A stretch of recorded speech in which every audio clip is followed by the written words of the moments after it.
Wiley Audio is pleased to present Trading for a Living. Psychology, Trading Tactics, Money Management. Written by Dr. Alexander Elder, Director, Financial Trading Seminars, Incorporated. Read by Richard Davidson. Introduction. Trading, the last frontier. You can be free. You can live and work anywhere in the world. You can be independent from routine and not answer to anybody. This is the life of a successful trader. Many aspire to this, but few succeed. An amateur looks at a quote screen and sees millions of dollars sparkle in front of his face. He reaches for the money and loses. He reaches again and loses more. Traders lose because the game is hard, or out of ignorance, or lack of discipline. If any of these ail you, I wrote this book for you. In the summer of 1976, I drove from New York to California. I threw a few books on psychiatry. I was a first-year psychiatric resident. Several histories, and a paperback copy of Engel's How to Buy Stocks into the trunk of my old Dodge. Little did I know that a dog-eared paperback, borrowed from a lawyer friend, would in due time change the course of my life. That friend, incidentally, had a perfect reverse golden touch. Any investment he touched went underwater, but that's another story. I gulped down the Engel book in campgrounds across America, finishing it on a Pacific beach in La Jolla. I had known nothing about the stock market, and the idea of making money by thinking gripped me. I had grown up in the Soviet Union, in the days when it was, in the words of a former U.S. president, an evil empire. I hated the Soviet system and wanted to get out, but emigration was forbidden. I entered college at 16, graduated medical school at 22, completed my residency, and then took a job as a ship's doctor. Now I could break free. I jumped the Soviet ship in Abidjan, Ivory Coast. I ran to the U.S. Embassy through the clogged, dusty streets of an African port city, chased by my ex-crewmates. The bureaucrats at the embassy fumbled and almost handed me back to the Soviets. I resisted, and they put me in a safe house and then on a plane to New York. I landed at Kennedy Airport in February 1974, arriving from Africa with summer clothes on my back and $25 in my pocket. I spoke some English, but did not know a soul in this country. I had no idea what stocks, bonds, futures, or options were, and sometimes got a queasy feeling just from looking at the American dollar bills in my wallet. In the old country, a handful of them could buy you 3 years in Siberia. Reading How to Buy Stocks opened a whole new world for me. Returning to New York, I bought my first stock. It was KinderCare. Ever since then, I have avidly studied the markets and invested and traded stocks, options, and now mostly futures. My professional career proceeded on a separate track. I completed a residency in psychiatry at a major university hospital, studied at the New York Psychoanalytic Institute, and served as book editor for the largest psychiatric newspaper in the United States. These days, I am busy trading and go to my psychiatric office across the street from Carnegie Hall only a few afternoons a week after the markets close. I love practicing psychiatry, but I spend most of my time in the markets. Learning to trade has been a long journey, with soaring highs and aching lows. In moving forward, or in circles, I repeatedly knocked my face against the wall and ran my trading account into the ground. Each time I returned to a hospital job, put a stake together, read, thought, did more testing, and then started trading again. My trading slowly improved, but the breakthrough came when I realized that the key to winning was inside my head and not inside a computer. Psychiatry gave me the insight into trading that I will share with you.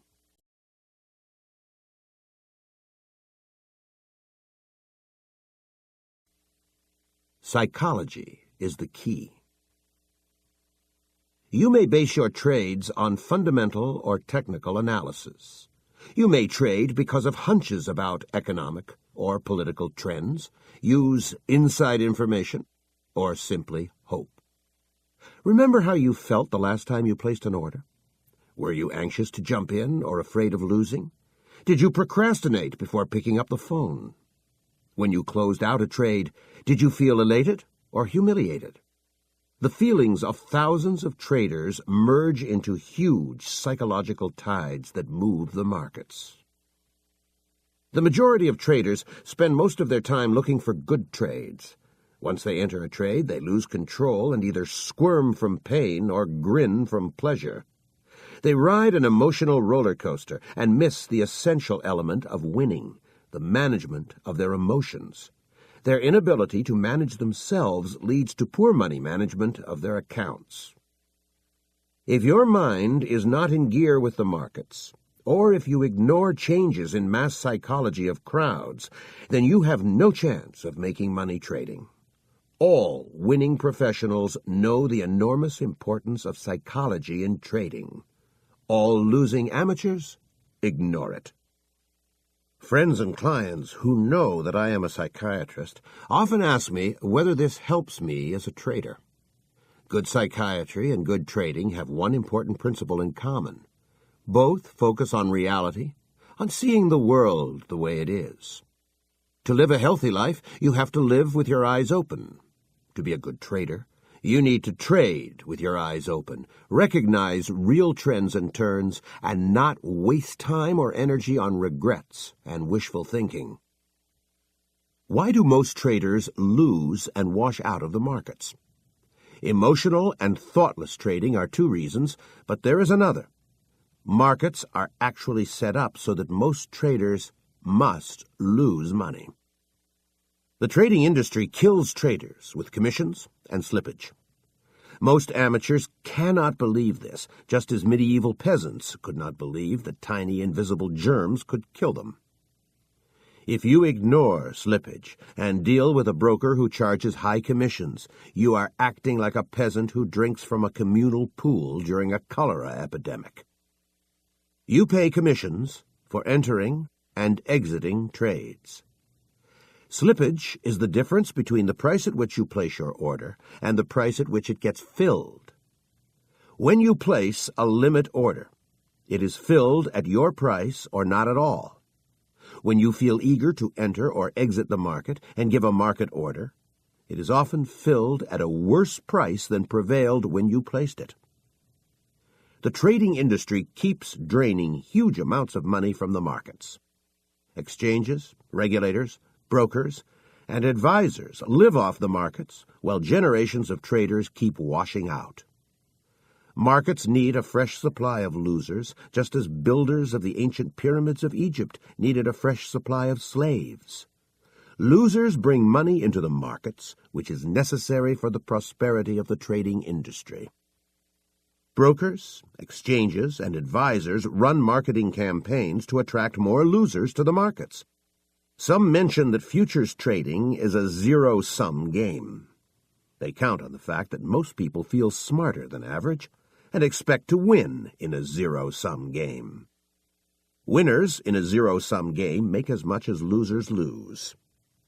If you and I bet $10 on the direction of the next 100-point move in the Dow, one of us will collect $10 and the other will lose $10. The person who is smarter should win this game over a period of time. People buy the trading industry's propaganda about the zero-sum game, take the bait, and open trading accounts. They do not realize that trading is a minus-sum game. Winners receive less than what losers lose because the industry drains money from the market. For example, roulette in a casino is a minus-sum game because the casino sweeps away 3% to 6% of all bets. This makes roulette unwinnable in the long run. You and I can get into a minus-sum game if we make the same $10 bet on the next 100-point move in the Dow, but deal through brokers. When we settle, The loser is out $13, and the winner collects only $7, while two brokers smile all the way to the bank. Commissions and slippage are to traders what death and taxes are to all of us. They take some fun out of life and ultimately bring it to an end. A trader must support his broker and the machinery of exchanges before he collects a dime. Being simply better than average is not good enough. You have to be head and shoulders above the crowd to win a minus-sum game. You can expect to pay a round-trip commission of anywhere from $12 to $100 for every futures contract you trade. Big traders who deal with discount houses pay less. Small traders who deal with full-service brokers pay more. Amateurs ignore commissions while dreaming of fat profits. Brokers argue that commissions are tiny relative to the value of underlying contracts. To understand the role of commissions, you need to compare them to your margin, not to the value of the contract. For example, you may pay $30 to trade a single contract of corn, 5,000 bushels worth approximately $10,000. A broker will say that the $30 commission is less than 1% of contract value. In reality, you have to deposit about $600 to trade a contract of corn. A $30 commission represents 5% of margin. This means you have to make 5% on the capital committed to the trade simply to break even. If you trade corn 4 times a year, you will have to make a 20% annual profit to avoid losing money. Very few people can do this. Many money managers would give their eye teeth for 20% annual returns. A small commission is not a nuisance. It is a major barrier to success. Many amateurs generate 50% and more of their account size in commissions per year, if they last that long. Even discounted commissions raise a tall barrier to successful trading. I have heard brokers chuckle as they gossiped about clients who beat their brains out just to stay even with the game. Shop for the lowest possible commissions. Do not be shy about bargaining for lower rates. I have heard many brokers complain about a shortage of customers, but not many customers complain about the shortage of brokers. Tell your broker it is in his best interest to charge you low commissions because you will survive and remain a client for a long time. Design a trading system that will trade less often.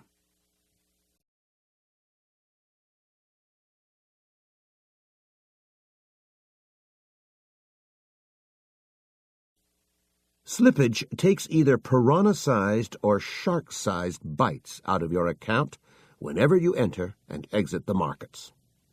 Slippage means having your orders filled at a different price than that which existed when you placed an order. It is like paying 30 cents for an apple in a grocery store, even though the posted price is 29 cents. There are 3 kinds of slippage: common, volatility-based, and criminal. Common slippage is due to a spread between buying and selling prices. Floor traders maintain 2 prices in the market, the bid and the ask. For example, your broker may quote you 390.45 for June S&P 500. If you want to buy a contract at the market, you'll have to pay at least 390.50.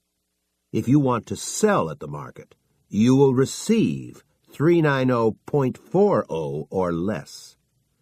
Since each point is worth $5, the 10-point spread between bid and ask transfers $50 from your pocket to floor traders. They charge you for the privilege of entering or exiting a trade. The spread between bid and ask is legal. It tends to be narrow in big liquid markets such as the S&P 500 and bonds, and much wider in thinly traded markets such as orange juice and cocoa. The exchanges claim that the spread is the price you pay for liquidity, being able to trade whenever you wish. Electronic trading promises to cut slippage. Slippage rises with market volatility. Floor traders can get away with more in fast-moving markets. When the market begins to run, slippage goes through the roof. When the S&P 500 rallies or drops, you can get hit with a 20 to 30-point slippage and sometimes 100 points or more. The third kind of slippage is caused by criminal activities of floor traders. They have many ways of stealing money from customers. Some put their bad trades into your account and keep good trades for themselves. This kind of activity and other criminal games were recently described in a book, Brokers, Bagmen, and Moles, by David Greising and Laurie Morse. When 100 men spend day after day standing shoulder to shoulder in a small pit, they develop a camaraderie, an us-against-them mentality. Floor traders have a nickname for outsiders which shows that they consider us less than human. They call us paper, as in, is paper coming in today? That is why you have to take steps to protect yourself. To reduce slippage, trade liquid markets and avoid thin and fast-moving markets. Go long or short when the market is quiet. Use limit orders. Buy or sell at a specified price. Keep a record of prices at the time when you placed your order and have your broker fight the floor on your behalf when necessary. Slippage and commissions make trading similar to swimming in a shark-infested lagoon. Let us compare an example from a broker's sales pitch to what happens in the real world. The party line goes like this. A contract of gold futures covers 100 ounces of gold. 5 individuals buy a contract each from someone who sells 5 contracts short. Gold falls $4, and the buyers bail out, losing $4 per ounce or $400 per contract. The intelligent trader, who sold 5 contracts short, covers his position and makes $400 per contract for a total of $2,000. In the real world, however, each loser has lost more than $400. He paid at least a $25 round-trip commission and was probably hit with $20 slippage coming and going. As a result, each loser lost $465 per contract, and as a group, they lost $2,325. The winner, who sold 5 contracts short, probably paid a $15 round-trip commission and was hit with $10 slippage coming and going, reducing his gain by $35 per contract or $175 for 5 contracts. He pocketed only $1,825. The winner thought he made $2,000, but he received only $1,825. The losers thought they lost $2,000, but in fact they lost $2,325. In total, fully $500, $2,325 minus $1,825, was siphoned from the table. The lion's share was pocketed by floor traders and brokers who took a much bigger cut than any casino or a racetrack would dare. Other expenses also drain traders' money. The cost of computers and data, fees for advisory services and books, including the one you are reading now, all come out of your trading funds. Look for a broker with the cheapest commissions and watch him like a hawk. Design a trading system that gives signals relatively infrequently and allows you to enter markets during quiet times. Individual psychology. Trading appears deceptively easy. When a beginner wins, he feels brilliant and invincible. Then he takes wild risks and loses everything. People trade for many reasons, some rational and many irrational. Trading offers an opportunity to make a lot of money in a hurry. Money symbolizes freedom to many people, even though they often do not know what to do with their freedom. If you know how to trade, you can make your own hours, live and work wherever you please, and never answer to a boss. Trading is a fascinating intellectual pursuit. Chess, poker, and a crossword rolled into one. Trading attracts people who love puzzles and brain teasers. Trading attracts risk-takers and repels those who avoid risk. An average person gets up in the morning, goes to work, has a lunch break, returns home, has a beer and dinner, watches TV, and goes to sleep. If he makes a few extra dollars, he puts them into a savings account. A trader keeps odd hours and puts his capital at risk. Many traders are loners who abandon the certainty of the present and take a leap into the unknown. Most people have an innate drive to achieve their personal best, to develop their abilities to the fullest. This drive, along with the pleasure of the game and the lure of money, propels traders to challenge the markets. Good traders tend to be hardworking and shrewd. They are open to new ideas. The goal of a good trader, paradoxically, is not to make money. His goal is to trade well. If he trades right, money follows almost as an afterthought. Successful traders keep honing their skills. Trying to reach their personal best is more important to them than making money. A successful New York trader said to me, "If I become 0.5% smarter each year, I'll be a genius by the time I die." His drive to improve himself is the hallmark of a successful trader.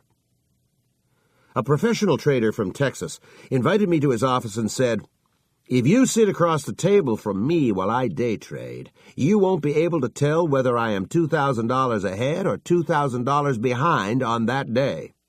He has risen to a level where winning does not elate him and losing does not deflate him.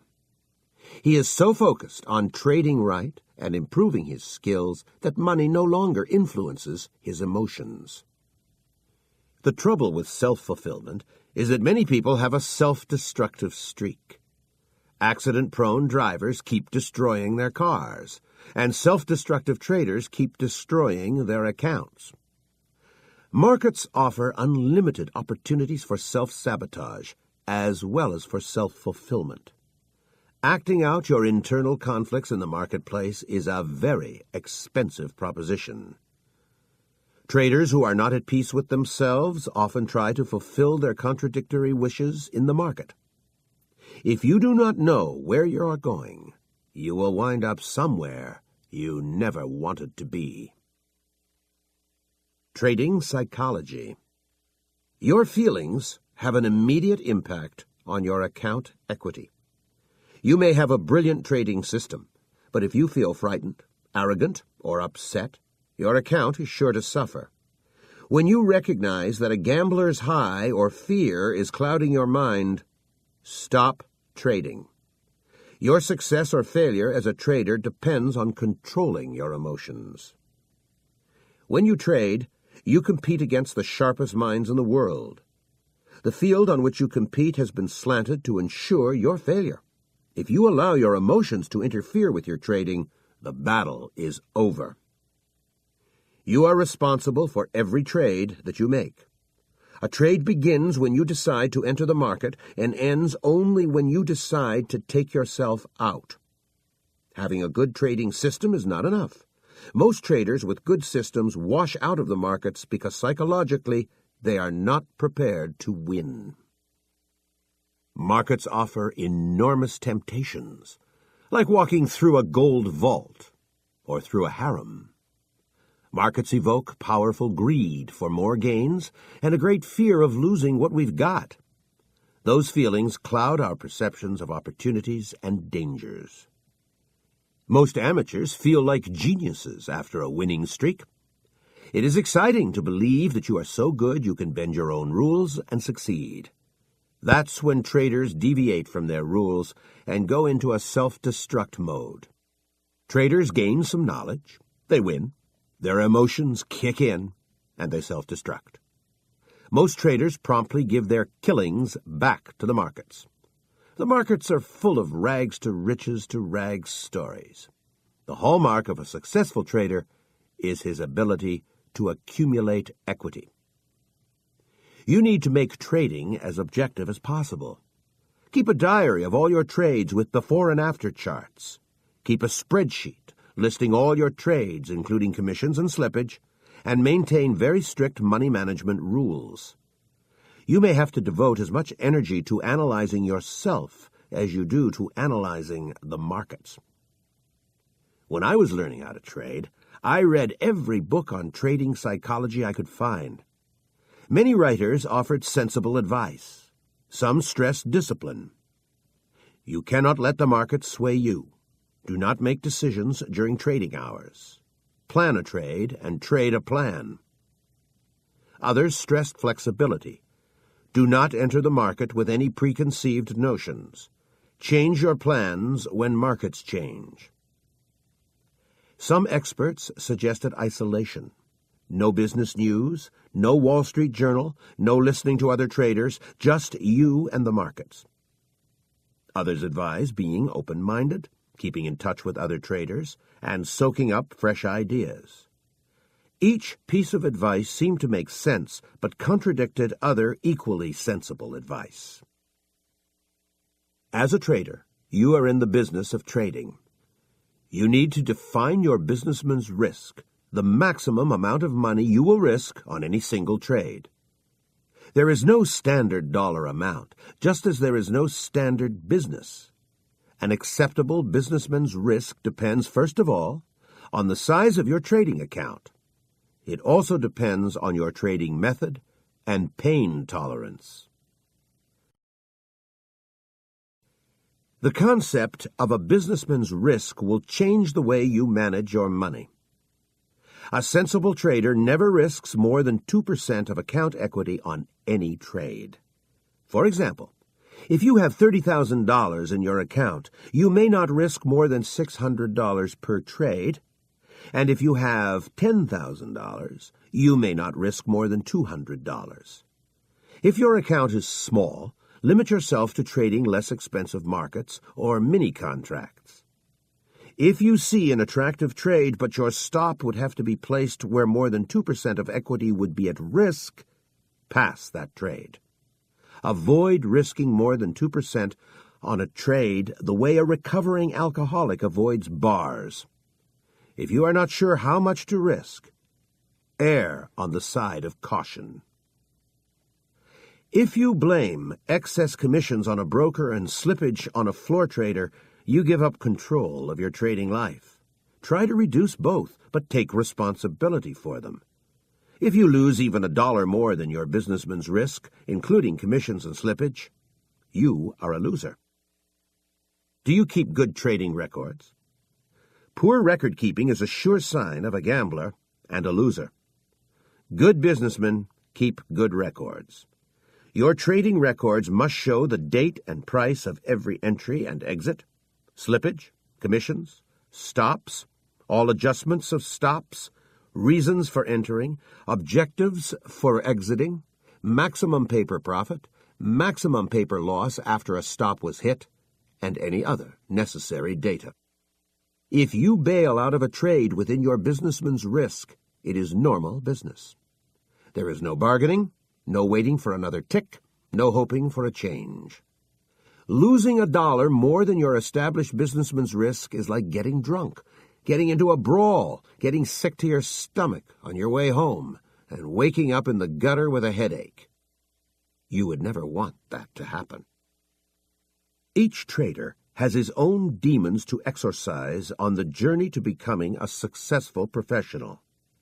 Here are several rules that worked for me as I grew from a wild amateur into an erratic semi-professional, and finally into a professional trader. You may change this list to suit your personality. 1. Decide that you are in the market for the long haul. That is, you want to be a trader even 20 years from now. 2. Learn as much as you can. Read and listen to experts, but keep a degree of healthy skepticism about everything.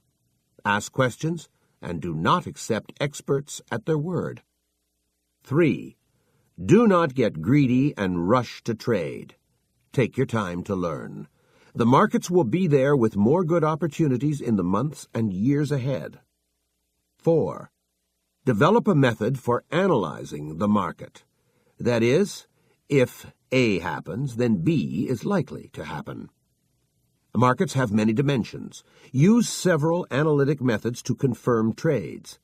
Test everything on historical data, and then in the markets using real money. Markets keep changing. You need different tools for trading bull and bear markets and transitional periods, as well as a method for telling the difference. 5. Develop a money management plan. Your first goal must be long-term survival. Your second goal, a steady growth of capital. And your third goal, making high profits. Most traders put the third goal first and are unaware that goals 1 and 2 exist. 6. Be aware that a trader is the weakest link in any trading system. Go to a meeting of Alcoholics Anonymous to learn how to avoid losses or develop your own method for cutting out impulsive trades. 7. Winners think, feel, and act differently than losers. You must look within yourself, strip away your illusions, and change your old ways of being, thinking, and acting. Change is hard, but if you want to be a professional trader, you have to work on changing your personality.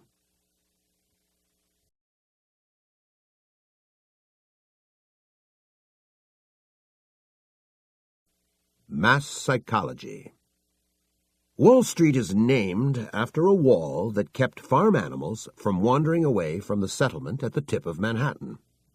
The farming legacy lives on in the language of traders. 4 animals are mentioned especially often on Wall Street: bulls and bears, hogs and sheep. Traders say, bulls make money, bears make money, but hogs get slaughtered. A bull fights by striking up with his horns. A bull is a buyer, a person who bets on a rally and profits from a rise in prices.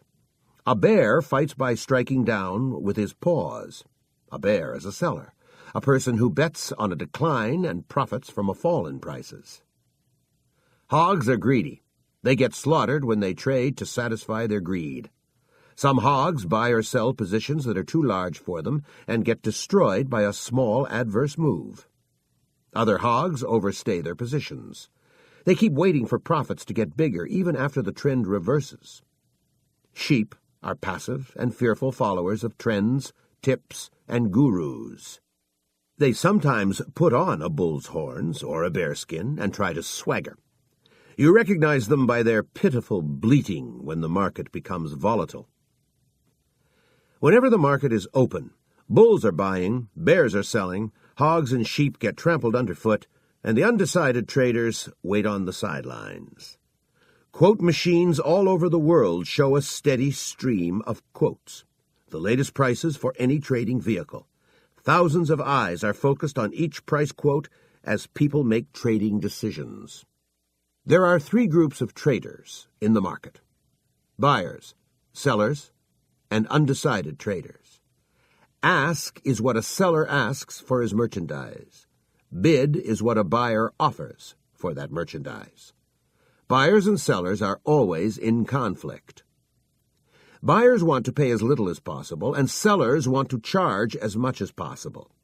If members of both groups insist on having their way, no trade can take place. No trade means no price, only wishful quotes of buyers and sellers. A seller has a choice: to wait until prices rise or to accept a lower offer for his merchandise. A buyer also has a choice: to wait until prices come down or to offer to pay more to the sellers. A trade occurs when there is a momentary meeting of 2 minds.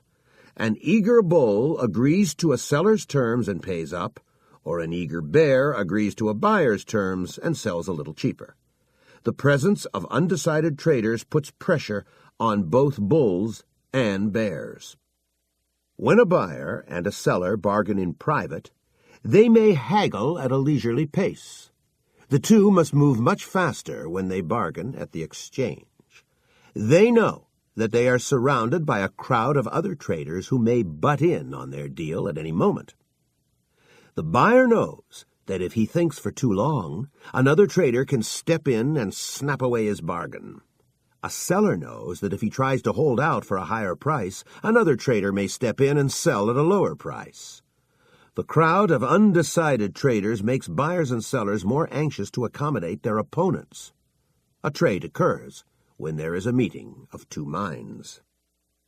Each tick on your quote screen represents a deal between a buyer and a seller. Buyers are buying because they expect prices to rise. Sellers are selling because they expect prices to fall. Buyers and sellers trade while surrounded by crowds of undecided traders. They may become buyers or sellers as prices change or as time passes.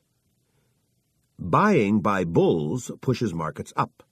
Selling by bears pushes markets down, and undecided traders make everything happen faster by creating a sense of urgency in buyers and sellers. Traders come to the markets from all over the world, in person, via computers, or through their brokers. Everybody has a chance to buy and to sell. Each price is a momentary consensus of value of all market participants expressed in action. Price is a psychological event, a momentary balance of opinion between bulls and bears. Prices are created by masses of traders, buyers, sellers, and undecided people. The patterns of prices and volume reflect the mass psychology of the markets. Huge crowds converge on stock, commodity, and option exchanges, either in person or represented by their brokers. Big money and little money, smart money and dumb money, institutional money and private money all meet on the exchange floor. Each price represents a momentary consensus of value between buyers, sellers, and undecided traders at the moment of transaction. There is a crowd of traders behind every pattern in the chart book. Crowd consensus changes from moment to moment. Sometimes it gets established in a very low-key environment, and at other times the environment turns wild. Prices move in small increments during quiet times. When a crowd becomes either spooked or elated, prices begin to jump. Imagine bidding for a life preserver aboard a sinking ship. That's how prices leap when masses of traders become emotional about a trend. An astute trader tries to enter the market during quiet times and take profits during wild times. Technical analysts study swings of mass psychology in the financial markets. Each trading session is a battle between bulls, who make money when prices rise, and bears, who profit when prices fall. The goal of technical analysts is to discover the balance of power between bulls and bears and bet on the winning group. If bulls are much stronger, you should buy and hold. If bears are much stronger, you should sell and sell short. If both camps are about equal in strength, a wise trader stands aside. He lets bullies fight with each other and puts on a trade only when he is reasonably sure who is likely to win. Prices, volume, and open interest reflect crowd behavior. So do the indicators that are based on them. This makes technical analysis similar to poll-taking. Both combine science and art. They are scientific to the extent that we use statistical methods in computers.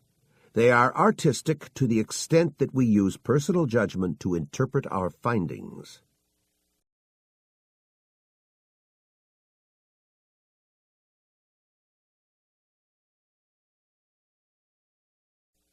What is the reality behind market symbols, prices, numbers, and graphs?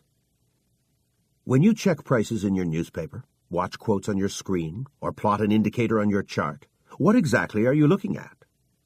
What is the market that you want to analyze and trade? Amateurs act as if the market is a giant happening, a ball game in which they can join the professionals and make money. Traders from a scientific or engineering background often treat the market as a physical event. They apply to it the principles of signal processing, noise reduction, and similar ideas. By contrast, all professional traders know full well what the market is. It is a huge mass of people. Every trader tries to take money away from other traders by outguessing them on the probable direction of the market. The members of the market crowd live on different continents. They are united by modern telecommunications in the pursuit of profit at each other's expense. The market is a huge crowd of people. Each member of the crowd tries to take money away from other members by outsmarting them. The market is a uniquely harsh environment because everyone is against you and you are against everyone. Not only is the market harsh, you have to pay high prices for entering and exiting it. You have to jump over 2 high barriers, commissions and slippage, before you can collect a dime. The moment you place an order, you owe your broker a commission. You are behind the game before you begin. Then floor traders try to hit you with slippage when your order arrives on the floor. They try to take another bite out of your account when you exit your trade. In trading, you compete against some of the brightest minds in the world while fending off the piranhas of commissions and slippage. Private traders usually come to the market after a successful career in business or in the professions. An average private futures trader in the United States is a 50-year-old, married, college-educated man. Many futures traders own their own businesses, and many have postgraduate degrees. The 2 largest occupational groups among futures traders are farmers and engineers. Most people trade for partly rational, partly irrational reasons. Rational reasons include the desire to earn a large return on capital. Irrational reasons include gambling and a search for excitement. Most traders are not aware of their irrational motives. Learning to trade takes hard work. Time, energy, and money. Few individuals rise to the level of professionals who can support themselves by trading. Professionals are extremely serious about what they do. They satisfy their irrational goals outside the markets, while amateurs act them out in the marketplace. The major economic role of a trader is to support his broker, to help him pay his mortgage and keep his children in private schools. In addition, the role of a speculator is to help companies raise capital in the stock market and to assume a price risk in the commodities markets, allowing producers to focus on production. These lofty economic goals are far from a speculator's mind when he gives an order to his broker.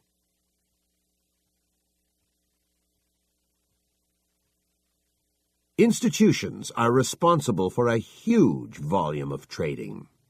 Their deep pockets give them several advantages. They pay low institutional commissions. They can afford to hire the best researchers, brokers, and traders. Some even strike back at floor traders who steal too much in slippage. The spate of arrests and trials of Chicago floor traders in 1990 and 1991 began when Archer Daniels Midland, a food processing firm, brought in the FBI.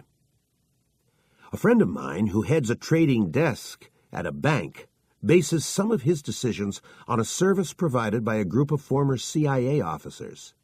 They scan the media to detect early trends in society and send their reports to him. My trader friend culls some of his best ideas from these reports. The substantial annual fee for those experts is small potatoes for his firm compared with the millions of dollars it trades.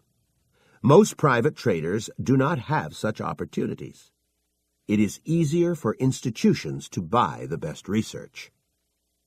An acquaintance who used to trade successfully for a Wall Street investment bank found himself in trouble when he quit to trade for himself.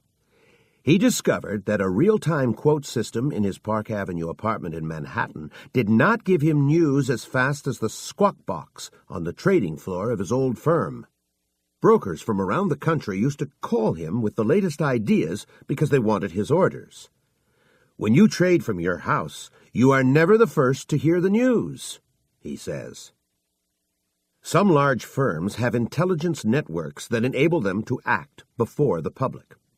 One day, when oil futures rallied in response to a fire on a platform in the North Sea, I called a friend at an oil firm. The market was frantic, but he was relaxed. He had bought oil futures half an hour before they exploded. He had gotten a telex from an agent in the area of the fire well before the reports appeared on the newswire. Timely information is priceless, but only a large company can afford an intelligence network. The firms that deal in both futures and cash markets have two advantages. They have true inside information, and they are exempt from speculative position limits. Recently, I visited an acquaintance at a multinational oil company. After passing through security that was tighter than at Kennedy International Airport, I walked through glass-enclosed corridors. Clusters of men huddled around monitors trading oil products. When I asked my host whether his traders were hedging or speculating, he looked me straight in the eye and said, "Yes." I asked again and received the same answer. Companies crisscross the thin line between hedging and speculating based on inside information. Employees of trading firms have a psychological advantage. They can be more relaxed because their own money is not at risk. Most individuals do not have the discipline to stop trading when they get on a losing streak, but institutions impose discipline on traders. A trader is given two limits: how much he may risk on a single trade, and the maximum amount he may lose in a month. These limits work as stop-loss orders on a trader. With all these advantages, how can an individual trader compete against institutions and win? First, many institutional trading departments are poorly run. Second, the Achilles heel of most institutions is that they often have to trade, while an individual trader is free to trade or stay out of the market. Banks have to be active in the bond market, and food processing companies have to be active in the grain market at almost any price. An individual trader is free to wait for the best trading opportunities. Most private traders fritter away this advantage by overtrading. An individual who wants to succeed against the giants must develop patience and eliminate greed. Remember, your goal is to trade well, not to trade often. Successful institutional traders receive raises and bonuses. Even a high bonus can feel puny to someone who earns many millions of dollars for his firm. Successful institutional traders often talk of quitting and going to trade for themselves. Most traders who leave institutions get caught up in the emotions of fear, greed, elation, and panic when they start risking their own money. They seldom do well trading for their own account. Another sign that psychology is at the root of trading success or failure.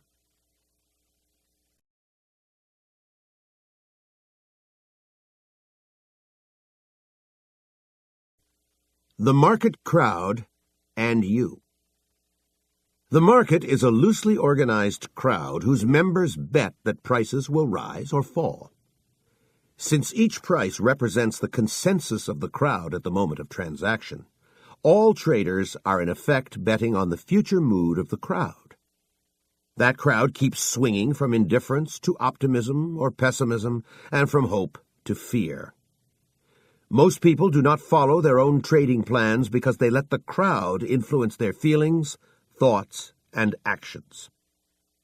Bulls and bears battle in the market, and the value of your investment sinks or soars depending on the actions of total strangers. You cannot control the markets.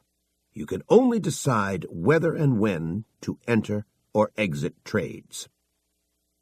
Most traders feel jittery when we enter a trade. Their judgment becomes clouded by emotions after they join the market crowd. These crowd-induced emotions make traders deviate from their trading plans and lose money. Charles Mackay, a Scottish barrister, wrote his classic book, Extraordinary Popular Delusions and the Madness of Crowds, in 1841. He described several mass manias, including the tulip mania in Holland in 1634 and the South Seas investment bubble in England in 1720. The tulip craze began as a bull market in tulip bulbs. The long bull market convinced the prosperous Dutch that tulips would continue to appreciate. Many of them abandoned their businesses to grow tulips, trade them, or become tulip brokers. Banks accepted tulips as collateral and speculators profited. Finally, that mania collapsed in waves of panic selling, leaving many people destitute and the nation shocked. Mackay sighed. Men go mad in crowds, and they come back to their senses slowly and one by one. In 1897, Gustave Le Bon, a French philosopher and politician, wrote The Crowd, one of the best books on mass psychology. A trader who reads it today can see his reflection in a century-old mirror. Le Bon wrote that when people gather in a crowd, whoever be the individuals that compose it, however like or unlike be their mode of life, their occupations, their character, or their intelligence, the fact that they have been transformed into a crowd puts them in possession of a sort of collective mind which makes them feel, think, and act in a manner quite different from that in which each individual of them would feel, think, and act were he in a state of isolation. People change when they join crowds. They become more credulous and impulsive, anxiously search for a leader, and react to emotions instead of using their intellect. An individual who becomes involved in a group becomes less capable of thinking for himself. You need to base your trades on a carefully prepared trading plan and not jump in response to price changes. It pays to write down your plan. You need to know exactly under what conditions you will enter and exit a trade. Do not make decisions on the spur of the moment, when you are vulnerable to being sucked into the crowd. You can succeed in trading only when you think and act as an individual. The weakest part of any trading system is the trader himself.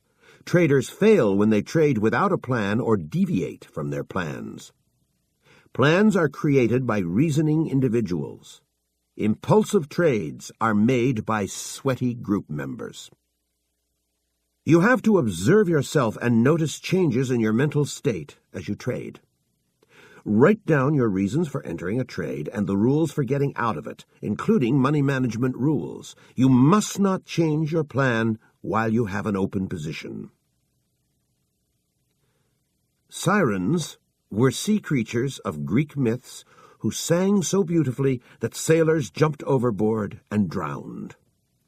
When Odysseus wanted to hear the sirens' songs, he ordered his men to tie him to the mast and to put wax in their own ears. Odysseus heard the sirens' songs, but survived because he could not jump.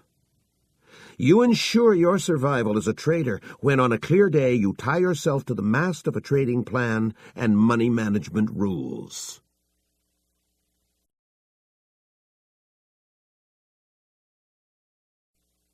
Psychology of trends. Each price is the momentary consensus of value of all market participants. It shows their latest vote on the value of a trading vehicle.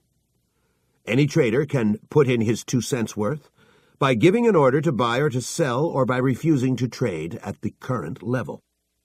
Each bar on a chart reflects the battle between bulls and bears. When bulls feel strongly bullish, they buy more eagerly and push markets up. When bears feel strongly bearish, they sell more actively and push markets down. Each price reflects action or lack of action by all traders in the market. Charts are a window into mass psychology. When you analyze charts, you analyze the behavior of traders. Technical indicators help make this analysis more objective. Technical analysis is applied social psychology. It aims to recognize trends and changes in crowd behavior in order to make intelligent trading decisions. Ask most traders why prices went up, and you are likely to get a stock answer. More buyers than sellers. This is not true. The number of trading instruments, such as stocks or futures, bought and sold in any market is always equal. If you want to buy a contract of Swiss francs, someone has to sell it to you. If you want to sell short a contract of the S&P 500, someone has to buy it from you. The number of stocks bought and sold is equal in the stock market. Furthermore, the number of long and short positions in the futures markets is always equal. Prices move up or down because of changes in the intensity of greed and fear among buyers or sellers. When the trend is up, bulls feel optimistic and do not mind paying a little extra. They buy high because they expect prices to rise even higher. Bears feel tense in an uptrend, and they agree to sell only at a higher price. When greedy and optimistic bulls meet fearful and defensive bears, the market rallies. The stronger their feelings, the sharper the rally. The rally ends only when many bulls lose their enthusiasm. When prices slide, bears feel optimistic and do not quibble about selling short at lower prices. Bulls are fearful and agree to buy only at a discount. As long as bears feel like winners, they continue to sell at lower prices and the downtrend continues. It ends when bears start feeling cautious and refuse to sell at lower prices. Few traders act as purely rational human beings. There is a great deal of emotional activity in the markets. Most market participants act on the principle of monkey see, monkey do. The waves of fear and greed sweep up bulls and bears. Markets rise because of greed among buyers and fear among short sellers. Bulls normally like to buy on the cheap. When they turn very bullish, they become more concerned with not missing the rally than with getting a cheap price. A rally continues as long as bulls are greedy enough to meet sellers' demands. The sharpness of a rally depends on how traders feel. If buyers feel just a little stronger than sellers, the market rises slowly. When they feel much stronger than sellers, the market rises fast. It is the job of a technical analyst to find when buyers are strong and when they start running out of steam.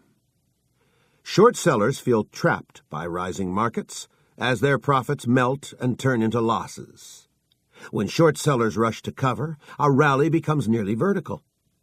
Fear is a stronger emotion than greed, and rallies driven by short covering are especially sharp.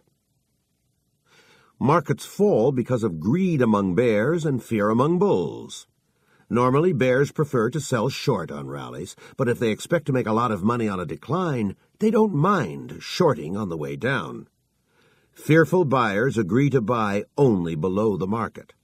As long as short sellers are willing to meet those demands and sell at a bid, the decline continues.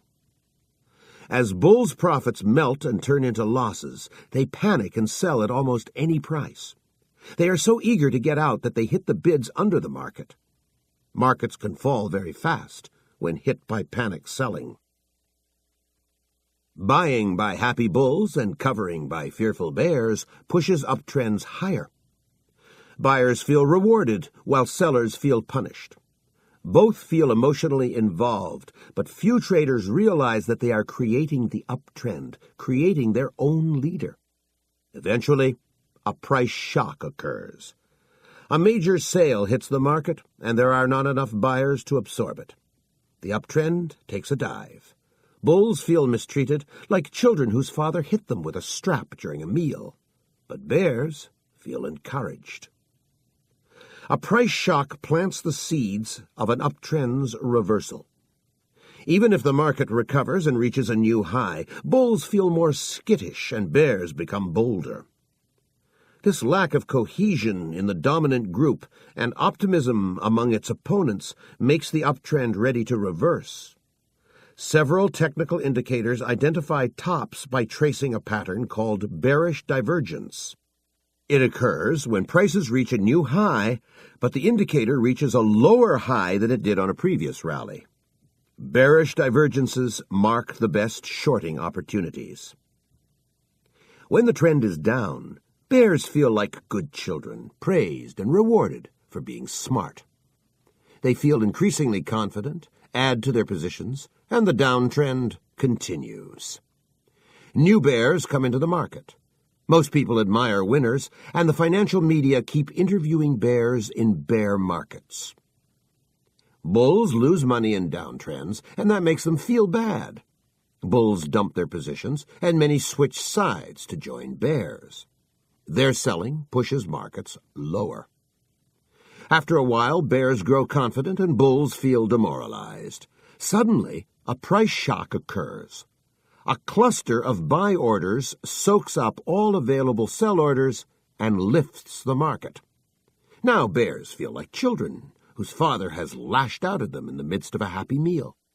A price shock plants the seeds of a downtrend's eventual reversal because bears become more fearful and bulls grow bolder. When a child begins to doubt that Santa Claus exists, he seldom believes in Santa again.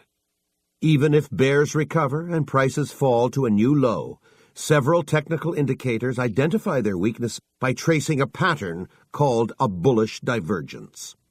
It occurs when prices fall to a new low, but an indicator traces a more shallow bottom than during the previous decline.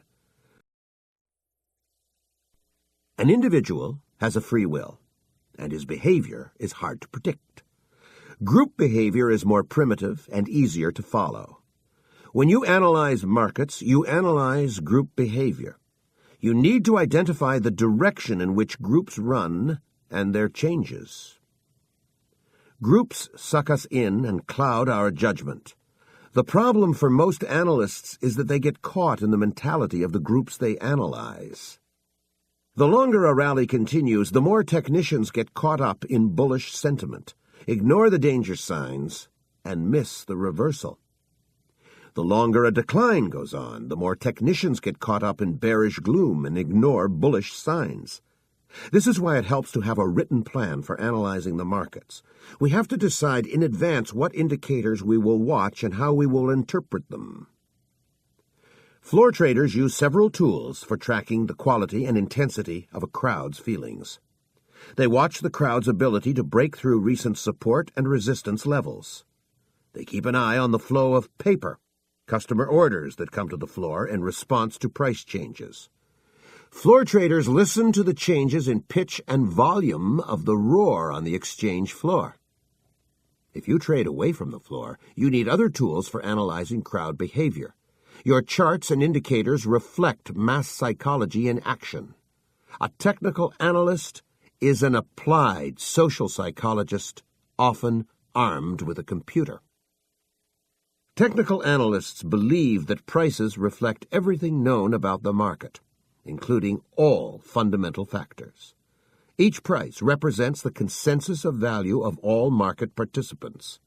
Large commercial interests and small speculators, fundamental researchers, technicians, and gamblers. Technical analysis is a study of mass psychology. It is partly a science and partly an art. Technicians use many scientific methods, including mathematical concepts of game theory, probabilities, and so on. Many technicians use computers to track sophisticated indicators. Technical analysis is also an art. The bars on a chart coalesce into patterns and formations. When prices and indicators move, they produce a sense of flow and rhythm, a feeling of tension and beauty that helps you sense what is happening and how to trade. Individual behavior is complex, diverse, and difficult to predict. Group behavior is primitive. Technicians study the behavior patterns of market crowds. They trade when they recognize a pattern that preceded past market moves. A tremendous volume of information pours out of the markets during trading hours. Changes in prices tell us about the battles of bulls and bears. Your job is to analyze this information and bet on the dominant market group. Dramatic forecasts are a marketing gimmick. People who sell advisory services or raise money know that good calls attract paying customers, while bad calls are quickly forgotten. My phone rang while I was writing this chapter. One of the famous gurus, currently down on his luck, told me that he identified a once-in-a-lifetime buying opportunity in a certain agricultural market. He asked me to raise money for him and promised to multiply it 100-fold in 6 months. I do not know how many fools he hooked, but dramatic forecasts have always been good for fleecing the public. Use your common sense when you analyze markets. When some new development puzzles you, compare it to life outside the markets. For example, indicators may give you buy signals in 2 markets. Should you buy the market that declined a lot before the buy signal, or the one that declined a little? Compare this to what happens to a man after a fall. If he falls down a flight of stairs, he may dust himself off and run up again. But if he falls out of a 3rd-story window, he's not going to run any time soon. He needs time to recover. Prices seldom rally very hard immediately after a bad decline. Successful trading stands on 3 pillars. You need to analyze the balance of power between bulls and bears. You need to practice good money management. You need personal discipline to follow your trading plan and avoid getting high in the markets.